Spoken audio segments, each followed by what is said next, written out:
An Indian court has just handed down a life sentence for Sanjay Roy, who was accused of raping and killing a 31-year-old female doctor in Kolkata. Ellie Grounds is in New Delhi and has the latest for us. Ellie, can you take us through today's court's decision? Well, today we had the Selda court in Kolkata here in India hand down a life sentence for Sanjay Roy, that civic police volunteer who was convicted of raping and murdering a female trainee doctor while she was having a nap on a long shift in her hospital in Kolkata, RG Medical College and Hospital, in August last year. That conviction, that guilty conviction for Sanjay Roy, only came through on Saturday when the court told him that they were convicting him due to circumstantial evidence linking his DNA to the body of the victim. And at the time, he'd been told that the minimum sentence he would face would be life imprisonment and the maximum sentence would be the death penalty. And today we had the sentencing hearing where Sanjay Roy was given an opportunity to speak and present his side of the story. He claimed innocence. He said that the allegations against him had been fabricated and claimed innocence. The court denied his version of events and said, you know, there is enough evidence that denies your version of the story. And then we had the Central Bureau of Investigation put forward its case to demand that he be given the death penalty. They said that the crime was so abhorrent that it passed the threshold of what is known as in India as the rarest of rare cases, arguing that the victim was a doctor, she was at her place of work in a hospital, she was, serving her society, and that's where she was raped and murdered.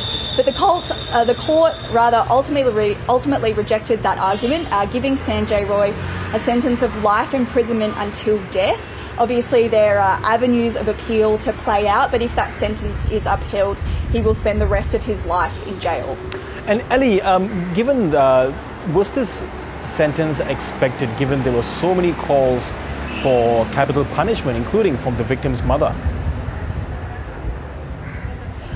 There have been so many calls from various groups weighing in on this, calling for Sanjay Roy to be convicted. After the initial incident happened in August, we had the Chief Minister of West Bengal, the state where the incident occurred, Mamata Banerjee, call for the death penalty then, which some people commented was an inflammatory statement given that there was still a trial to play out. We've had protest groups outside the court both on Saturday when the conviction was handed down, when I was there in Kolkata, and today as well, demanding the death penalty. Local media here in India even reported that they'd done an interview with Sanjay Roy's mother and sister, who had said, if he is given the death penalty, if he has done this crime and is given the death sentence, we understand, because the crime was so abhorrent. So certainly many people thought that today was going to result in a death sentence.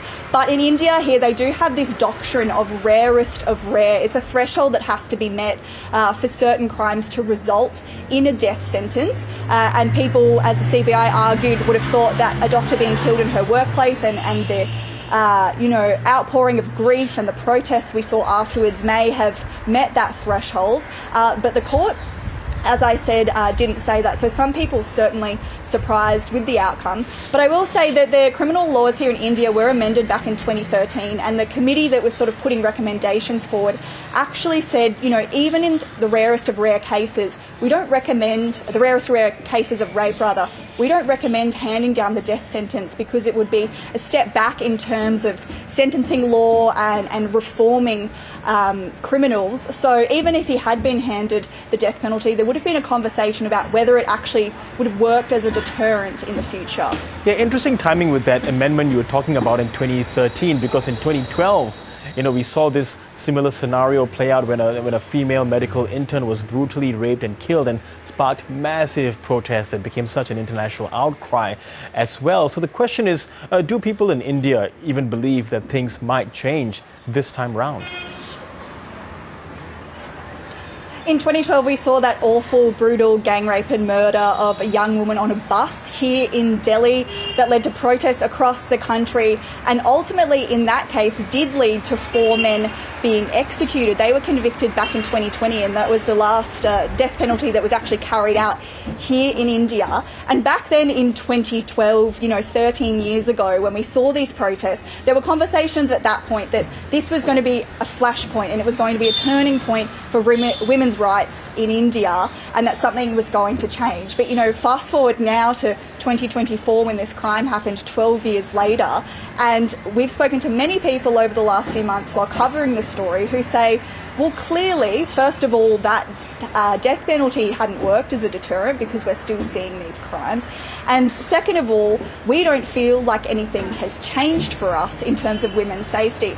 On Saturday in Kolkata, after the conviction was handed down, groups of doctors and medical staff from West Bengal marched through the streets for a couple of hours afterwards, and we were walking with them and we were talking to them, especially to those female medical staff who were saying, you know, it's crazy to us that even our place of work in a hospital where we go every day to serve the community and to save lives, we feel like we aren't safe. We spoke to political analysts and women's rights activists who, unfortunately, you know, they said they have optimism that at some point something will change, but they're certainly not expecting it to change anytime soon. Discussions, you know, that there needs to be something broader happening here, education starting at a grassroots level to really change the patriarchal attitudes that are found in much of India in order to make women feel safer here in this country.